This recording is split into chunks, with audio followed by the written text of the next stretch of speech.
Pai, em nome de Jesus, a gente te louva e te agradece por esse momento, mais esse momento reunidos, Pai, em teu nome. Pedimos que o teu Espírito Santo conduza tudo, Pai, desde o estudo até os testemunhos, ou tudo que tiver que vier do Senhor, Pai, que seja proferido. Que a gente cale, em nome de Jesus, as vozes contrárias, todas as distrações, tudo que vem para atrapalhar, Pai, o teu agir e a tua palavra, Pai. Porque a gente te louva e é por isso que a gente está aqui, a gente te adora. E teu é o reino, o poder e a glória sempre. Em nome de Jesus, amém. Amém. Gente, foi. Acredito que todo mundo teve uma experiência muito boa, né? Com a primeira carta de Pedro. É assim, a gente sempre repete, né? Que parece que foi escrita para nós dessa época aqui, né? Tiago, né? Hã? Não é Tiago? Você falou Pedro? É Pedro, mãe. Você tá atrasada, hein? Primeira Pedro. Ah, é! Fiquei com o Tiago na cabeça porque eu tava falando. Tiago, a gente já leu, tá, gente? Pessoal que vai assistir o vídeo futuramente, a gente já leu Tiago, mas marcou tanto a vida da minha mãe que ela quis enfatizar que foi muito bom. Mas a gente já leu o primeira Pedro também e a gente vai ler agora a segunda Pedro. Mas enfim, né? Acho que minha mãe leu certo.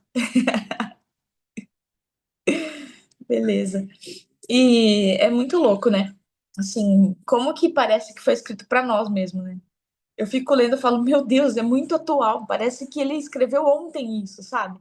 E a segunda Pedro vai dar mais impressão disso ainda.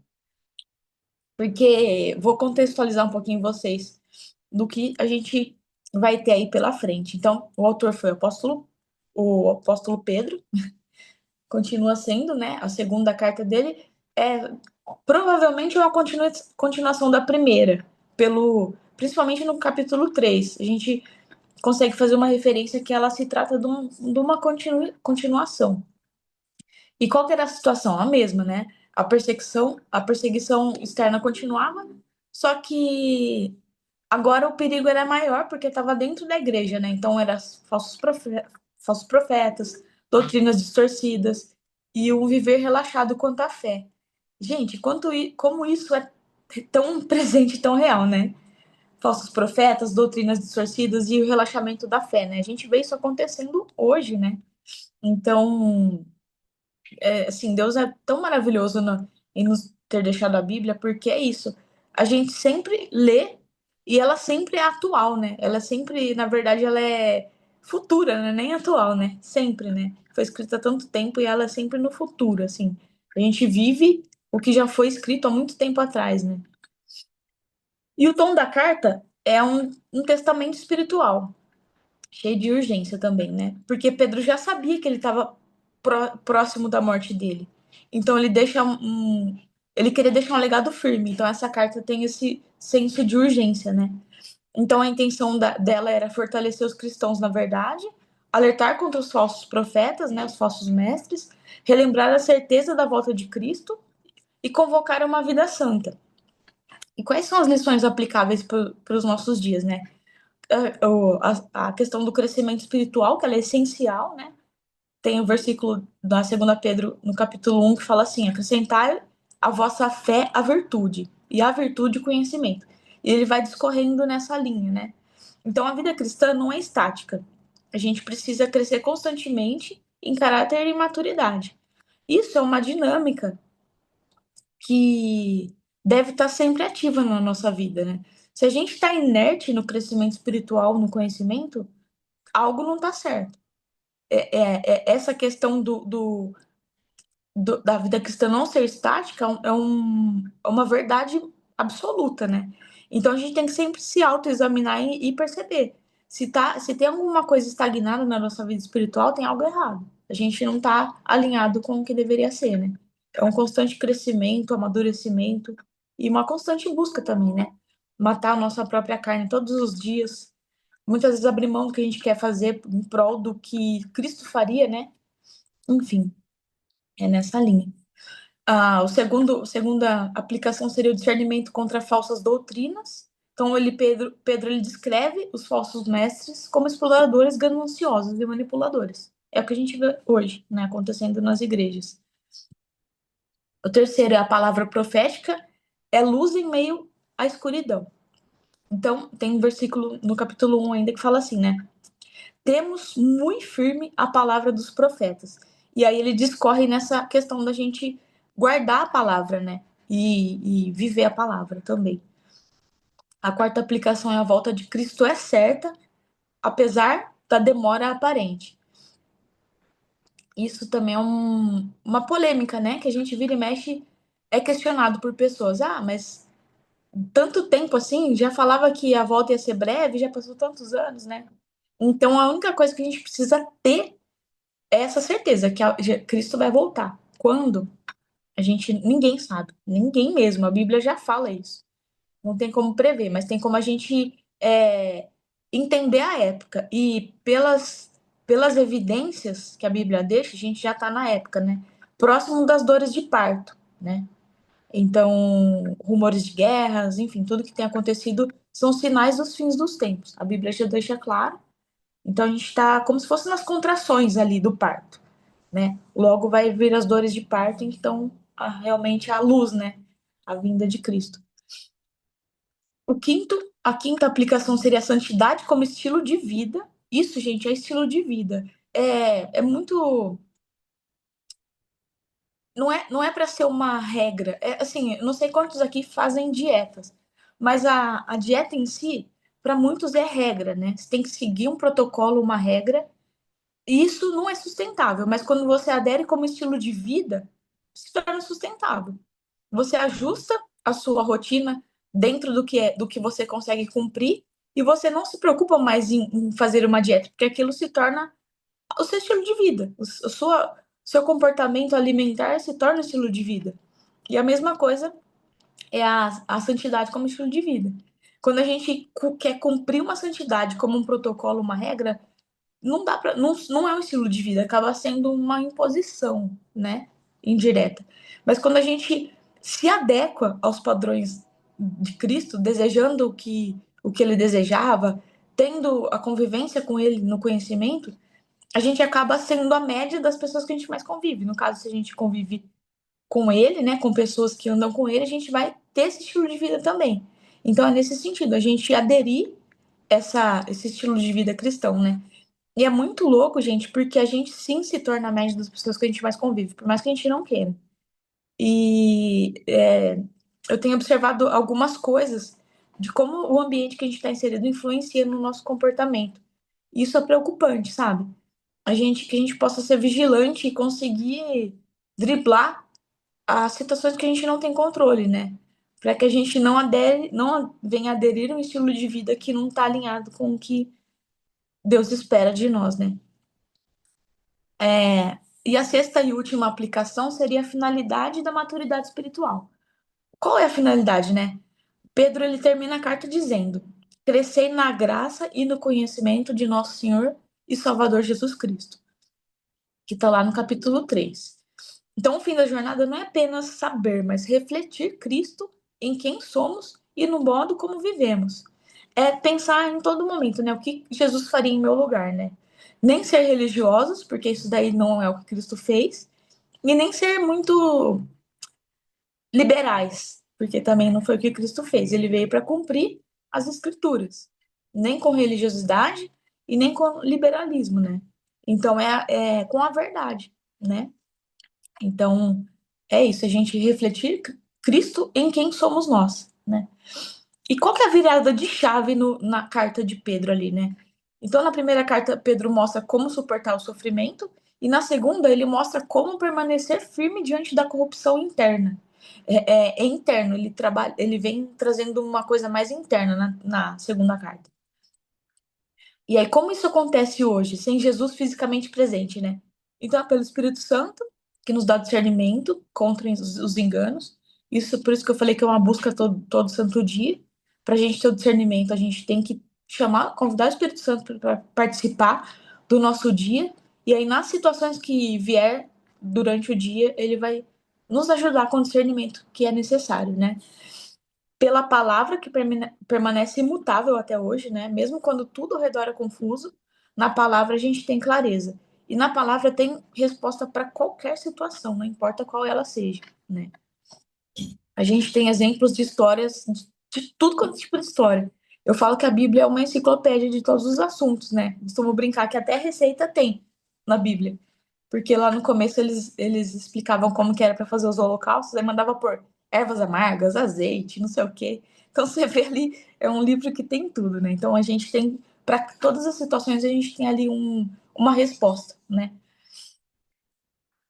E pela comunidade de fé saudável, que é o que nos protege de sermos desviados sozinhos. Então, isso aqui é uma comunidade de fé, né? Nosso grupo, o antigo QGR e atual Semeadores. O GS é uma comunidade, a igreja é uma comunidade, então tudo isso fortalece a nossa fé, né? Traz uma fé saudável e nos protege de desviarmos do propósito, né? E o último ponto é a vigilância pessoal. Pois o maior perigo, muitas vezes, não vem de fora, mas de dentro do nossos corações, né? Então, coração do homem é enganoso, já diz a palavra, né?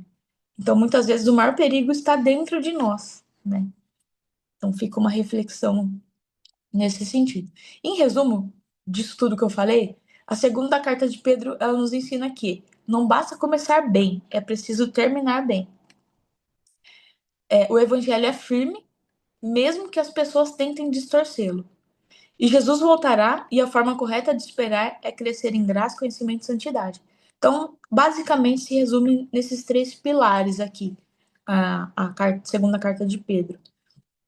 E agora eu vou pôr aquele videozinho que a gente sempre assiste, como uma forma de nos contextualizar da parte teórica ali, né? Deixa eu abrir aqui para vocês, espera.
Tá carregando aqui, tá, gente?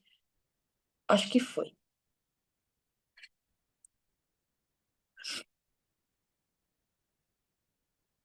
A segunda carta de Pedro. Ela é dirigida à mesma rede de igrejas da primeira carta de Pedro, e provavelmente foi escrita no mesmo local em Roma. Pedro se torna ciente do fato de que morrerá em breve. E a evidência que temos da tradição antiga é que Pedro foi executado pelas autoridades romanas durante o reinado do imperador Nero. E então essa carta atua como um discurso de despedida de Pedro. Ele começa por oferecer um desafio final, que os seguidores de Jesus devem ser pessoas que nunca param de crescer. E esse desafio é seguido por dois avisos finais sobre um crescente número de mestres corruptos que estão desencaminhando os cristãos nessas comunidades da igreja. Primeiro, pelo seu modo de vida corrupto, e segundo, pela sua teologia distorcida. Por toda a carta, Pedro combate as acusações feitas por esses mestres contra si próprio e contra os outros apóstolos. E o objetivo de Pedro é reestabelecer a confiança e a ordem para essas comunidades da igreja. Pedro, então, começa lembrando essas igrejas que, através de Jesus, Deus convidou as pessoas a participarem na sua própria natureza divina. Isso é, para partilhar da vida eterna e do amor do próprio Deus, o que é impressionante. E isso requer uma resposta de uma vida inteira. Aceitar essa dádiva significa estabelecer um compromisso para o desenvolvimento dos mesmos traços de caráter que marcam a natureza divina do próprio Deus. Pedro lista aqui 7 que se devem almejar. E a característica final que engloba e completa todos os outros é o amor. O que, segundo Jesus, significa devotar-se ao bem-estar do próximo, não importando o custo ou o retorno. Amar, segundo Pedro, é compartilhar da vida do próprio Deus. Pedro, em seguida, declara o objetivo da carta. Ela atuará como uma crônica dos seus ensinamentos para serem transmitidos às próximas gerações, pois ele não estará vivo para fazê-lo em pessoa. Então, antes de morrer, ele deseja abordar essas objeções e acusações feitas pelos mestres que distorcem os ensinos de Jesus e dos apóstolos. Pedro, então, aborda uma acusação reproduzida por céticos presentes e futuros, ou seja, que ele e os apóstolos teriam inventado tudo isso sobre Jesus ter ressuscitado dos mortos e ser o rei do mundo. Jesus não vai realmente voltar um dia. Pedro oferece o seu depoimento como testemunha ocular do poderoso momento de transformação de Jesus na montanha. Lembre-se da história em Marcos, capítulo 9. Os apóstolos viram Jesus ser exaltado como rei, e a sua ressurreição significa que ele está vivo como rei e voltará para salvar o nosso mundo um dia. E então, o futuro retorno de Jesus para trazer o reino de Deus cumprirá com o que todas as antigas escrituras têm apontado todo esse tempo. As palavras dos profetas do Antigo Testamento não são fantasias inventadas. Em vez disso, o próprio Deus falou conosco por meio dessas palavras humanas da Escritura e através do humano Jesus. Então, Pedro continua abordando as ameaças apresentadas pelos líderes corruptos da igreja, e ele se concentra em mais objeções que eles apresentam. Primeiramente, esses mestres negam a ideia de um acerto de contas final, do momento em que Deus responsabilizará todas as pessoas pelas escolhas que fizeram. E essa negação é o que, convenientemente, permite aos mestres ignorar os ensinos de Jesus a respeito de dinheiro e sexo, porque eles lucram absurdamente ensinando nas igrejas sem mencionar o fato de que estavam dormindo com todo mundo por aí. Entretanto, Pedro lembra aos seus leitores que Deus pode e irá confrontar a rebeldia com a sua justiça. Ele recorda 3 exemplos antigos quando Deus fez isso. Primeiro, ele menciona a história sobre os filhos de Deus em Gênesis 6, como foi interpretado em uma obra judaica popular da época chamada Primeiro Enoque. Primeiro Enoque diz que os filhos de Deus são anjos rebeldes que passaram dos limites e dormiram com mulheres, merecendo assim o julgamento de Deus. Pedro, então, traz à tona as histórias do dilúvio antigo e de Sodoma e Gomorra. Nos 2 casos, ocorreu uma rebelião que levou ao julgamento divino. Contudo, Pedro diz, Deus sempre foi fiel para libertar seu povo e usa a história de Ló como um exemplo. Pedro faz a ligação entre essas 2 histórias antigas e o modo de vida corrupto dos mestres. Eles também buscam dinheiro e sexo. Eles desprezam a autoridade de Deus e conduzem outras pessoas a pensarem que Deus não se importa com decisões morais. Ele diz que eles ensinam uma mensagem de liberdade cristã e usam-se disso como permissão para fazerem o que desejam. É por essa razão que Pedro traz à tona as cartas de Paulo mais tarde no capítulo 3. Parece que esses mestres distorcem a mensagem de Paulo sobre a liberdade em Cristo. Entretanto, não é esse tipo de liberdade ao qual Paulo se referia. Pedro deixa claro que esses mestres não são realmente livres. Na verdade, eles são escravos dos seus desejos carnais. E o fato de serem cristãos torna isso ainda mais trágico, pois conhecer os ensinos de Jesus torna-os duplamente responsáveis. Eles se tornaram exemplos lamentáveis do antigo provérbio sobre o cão que volta ao próprio vômito e sobre um porco lavado que volta à lama. Pedro então aborda a razão pela qual esses mestres estão negando a existência do juízo final. Eles dizem, as gerações do povo de Deus continuam indo e vindo sem sequer terem visto a concretização das suas esperanças. Onde está a promessa de que Jesus retornaria? Pedro responde mostrando o quão acanhada é essa objeção. Olhe à sua volta, ele diz. Olhe para esse notável universo que habitamos. O fato de que existimos indica que em algum momento no passado a palavra de Deus interveio de uma maneira notável para trazer algo do nada e colocar ordem no caos. E ele pode fazê-lo novamente. Então, a verdadeira questão é por que Deus está demorando tanto? Contudo, Pedro relembra-nos que a nossa concepção de tempo é extremamente limitada. As longas extensões de tempo através das quais Deus trabalha não se encaixam perfeitamente no âmbito das nossas vidas tão curtas. Esses longos montantes de tempo são, na verdade, um sinal da paciência de Deus, pois a cada geração é oferecida uma oportunidade para reconhecerem o seu próprio egoísmo, para humilhar-se e arrepender-se perante a generosa graça de Deus. E a graça de Deus trará um fim na história no dia do Senhor. Aqui, Pedro se baseia na poesia profética de Isaías e Sofonias, que descrevem o dia da justiça do Senhor como um fogo devastador. Pedro diz, os céus passarão, e a estoiqueia irá derreter no fogo. Estoiqueia é uma palavra grega para os elementos, que neste caso significa a dissolução do universo material.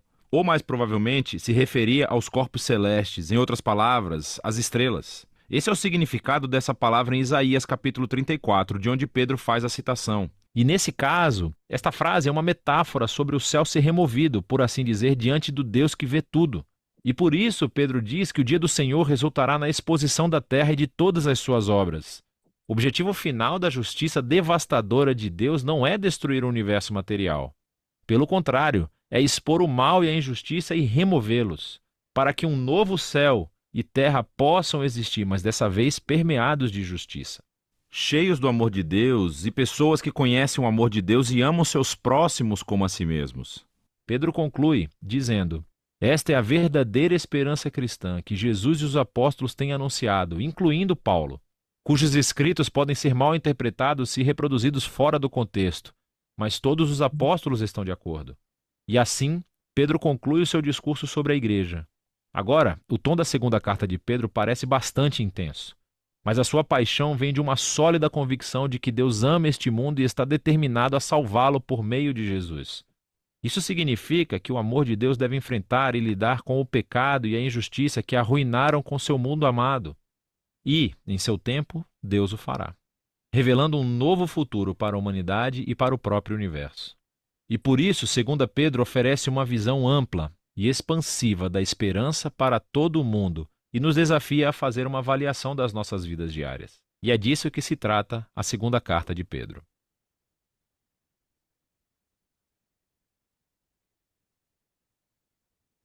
Da hora, né? Eu sempre viajo nessas historinhas aí. Sempre fico pensando, meu Deus, muito bom, né? Quem criou isso? Facilita muito o nosso entendimento, né? Muito didático. É, Então, expectativas foram criadas para o novo estudo, né? É Pedro, tá, mãe? E é isso, gente. Parte do estudo é isso. Agora, bora para as leituras. Amanhã eu já coloco ali as leituras diárias. Como é só 3 cartas, dá pra gente ler com bastante calma, né? E rever o videozinho para contextualizar melhor, para fixar melhor. E cada vez a gente vai chegando nos dias mais próximos, né? Depois vem João, Judas e Apocalipse, né? Aí realmente a gente entra no futuro. Então, que a gente possa, né, levar a sério os estudos, não perder nenhum, porque faz muito sentido, principalmente para os dias de hoje, né? Por tudo que tem acontecido. E é isso, gente. Queria compartilhar um testemunho que eu lembrei durante o vídeo. Ontem fui comprar eu sei que fui fazer no Carrefour lá, e aí veio uma mulher com uma menininha e falou assim: você pode comprar uma caixinha de leite para mim? Eu tenho mais 3 filhas e a gente não tem nada, enfim. E assim, eu sinto, né, quando é para eu ajudar e quando não é. Assim, eu levo muito a sério isso, discernimento do Espírito Santo, sabe? Porque às vezes a gente faz isso por obrigação e às vezes Deus está tratando com a pessoa de uma forma específica, né? A gente não pode julgar, mas a gente tem que ter o discernimento para saber o momento de fazer isso com amor, né? Para que a pessoa se sinta ajudada por Deus através de nós e não, sei lá, por qualquer outro motivo. E eu senti de ajudar, né? Aí eu falei, pode deixar que eu pego o leite, né? E aí a menininha, era uma menininha, sei lá, acho que ela tinha uns 3, 4 aninhos no máximo, bem pequenininha. Ela, tia, compra aquelas bolinhas coloridas pra mim, né? Daí eu falei, bolinha colorida? Daí a mãe dela, não precisa comprar nada, não. Para, falou pra ela, né?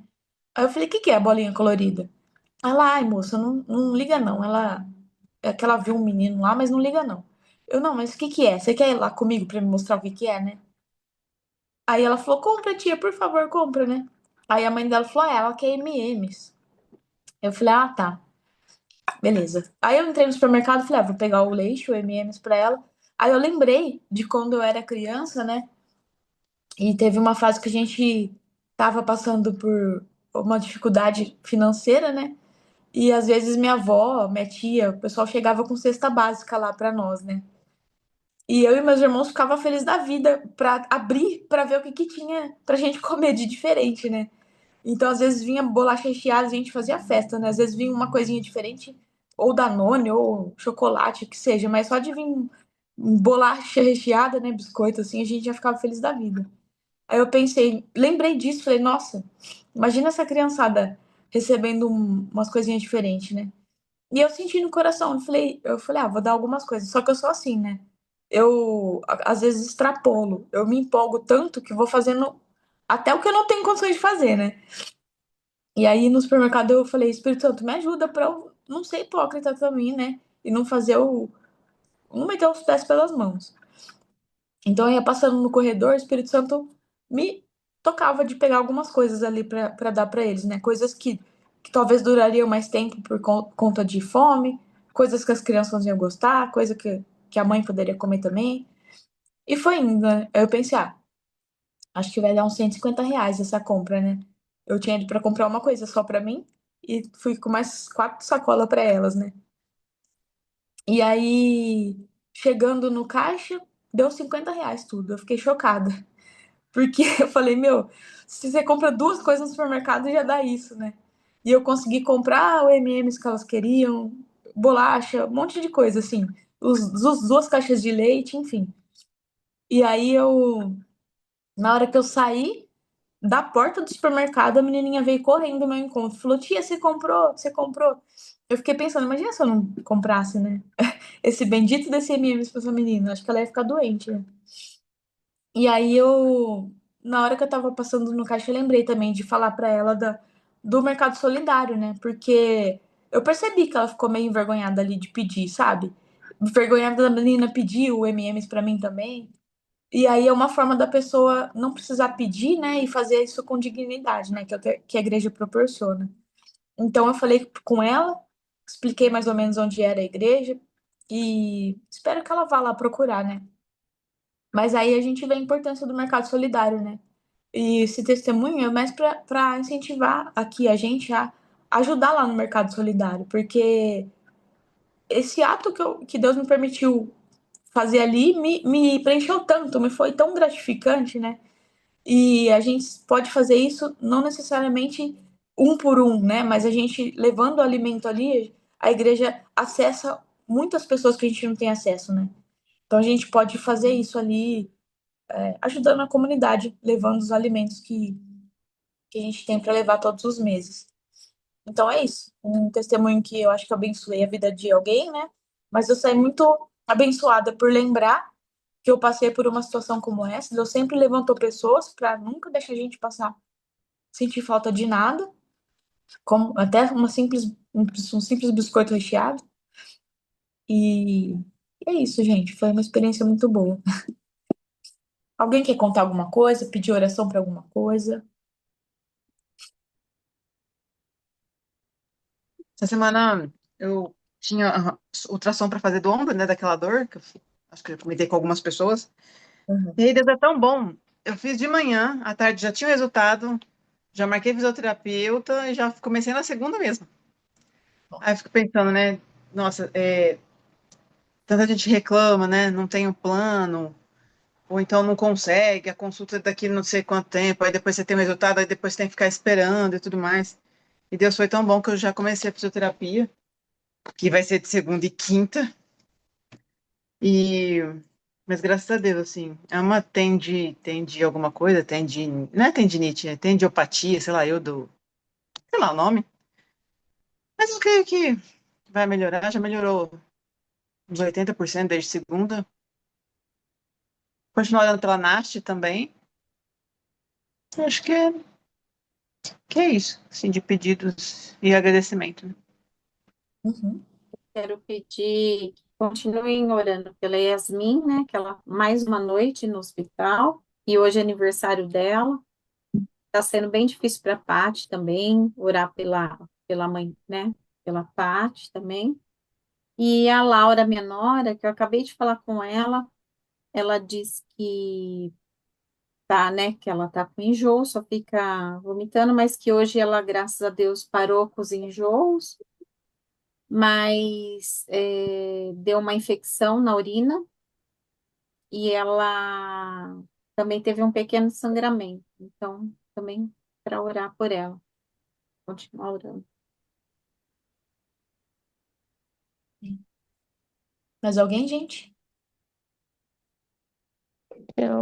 Pelos meus pais, minha mãe tá com fascite plantar, melhorou, só um parênteses, Carmen. Quando ela põe a palmilha, ela diz que não dói.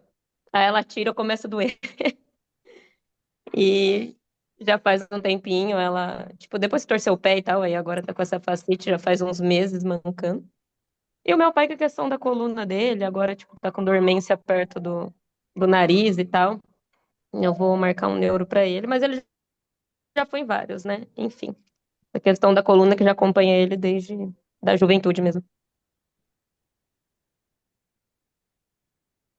Hoje eu Beleza. também quero pedir uma ajuda em oração, né? Por causa que final de semana eu fui na casa do meu pai ver ele, e aí eu fiquei sabendo que a minha avó, ela tá com alguns tumores no corpo, mas aí eu falei com ela hoje, e aí ela falou assim que foi no médico, mas o médico falou que não vai poder fazer cirurgia porque ela já teve 2 AVC e ela tá com 2 nódulos na tiroide e 2 no pulmão.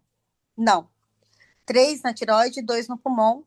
E aí o médico não quer fazer cirurgia porque falou para ela assim que pode acontecer de ela perder a voz, né? Então aí ou ela fica catráqueo. Aí ela decidiu não fazer, né? E aí ele falou assim, também que era perigoso porque ela tinha tido 2 AVC.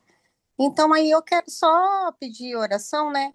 Porque é assim, é difícil, porque ela já tem 80 anos, sabe?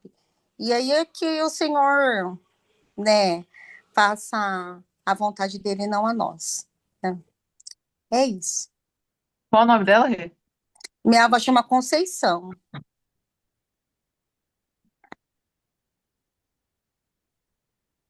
Alguém sabe da Bruna? Assim, se ela melhorou, que ela tinha pedido oração no grupo? Alguém perguntou se ela tinha melhorado, mas eu não sei se ela Ela, respondeu. Ela Eu acho que ela melhorou, porque melhorou. ela Foi foi treinar até hoje? treinar hoje, ela ah, não então, estava indo, ela apareceu.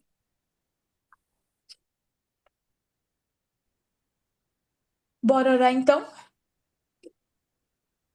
lembrar, tem, né, o amigo da Tilmar, o Santos. É, gente, deixa eu ver o que mais. O seu pai, né? A saúde do seu pai. Uhum. A venda da cafeteria, já vendeu? Não. Não tem a venda da cafeteria. A, caramba, a Carmen tinha falado pra gente orar pela Siltomac, né? Pela empresa em si. Pelo Rafa. Falando em pelo Rafa, eu lembrei. Segunda-feira que vem a gente vai na estância, né? Não lá onde o Rafa tá, mas na estância. Depois eu vou colocar no grupo para quem quiser ir e tudo mais, para a gente já, né, colocar isso nas nossas orações, para que ocorra como sempre, né? Como Deus permite, do jeito que Ele quer que a gente conduza ali, tá bom? Queria pedir também pela saúde da minha mãe, que ela fique firme também, que Deus faça o que é melhor para ela, para a família, né? Enfim, tá bom? Ah, esqueci o nome dela, Sil. Isabel, com Z. Tá.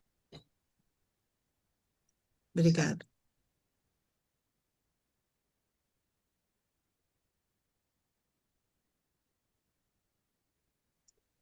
Que é isso? Beleza. Dali, você ora para nós, por favor?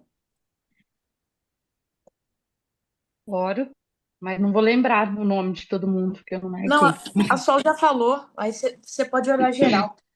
Ah, tá bom. Senhor, em nome de Jesus, santo, graças te damos, Oh, meu Senhor. Deus, meu Pai, eu quero te agradecer, Senhor, por esse momento, por essa reunião, por estarmos na sua presença, reunidas, Senhor, em seu nome, Pai. Sabemos que o Senhor está aqui no nosso meio, porque a sua palavra diz que onde 2 ou 3 estiverem reunidos em seu nome, ali o Senhor está, Pai. Muito obrigado, Senhor, por essa comunhão, Pai. Sou muito grata por isso, porque a cada estudo, a cada reunião nossa, nos alimentamos, Senhor, nosso espírito, Senhor, e que nos conectamos com o Senhor através da palavra, Senhor. Muito obrigado por essa oportunidade, Senhor. E eu coloco diante de Ti, Senhor, cada pedido de oração que foi feito nessa noite, Senhor, que o Senhor possa entrar com providência em solucionar os problemas, levar a cura, Senhor. a restauração, que o Senhor possa agir, Senhor, com providência em cada situação que foi apresentada aqui hoje, em cada vida, cada família, cada pessoa, Senhor. Que nós cremos, Senhor, no seu poder, nós cremos que, mesmo quando para nós parece que vai ser impossível, mas o Senhor é Deus de milagres, o Senhor é Deus de resolver e de resolver os impossíveis, Senhor. Por isso nós colocamos nas suas mãos, Senhor. E que o Senhor nos dê uma noite de paz, ó Pai, de tranquilidade, que possamos dormir e sermos renovados, Senhor. Renova nossas forças físicas, nossas energias, Senhor, e que nós possamos, Senhor, estar cada dia mais perto do Senhor. Aumente em nós cada vez mais o nosso amor por Ti, Senhor. Afasta de nós tudo aquilo que não é da Sua vontade, tudo aquilo que queira nos atrair para longe da Sua presença, Senhor. E nos mantenha próximos, Senhor, a pessoas que nos aproximem cada vez mais do Senhor, Pai. Nós te amamos, oramos e agradecemos em nome de Jesus. Amém. Amém.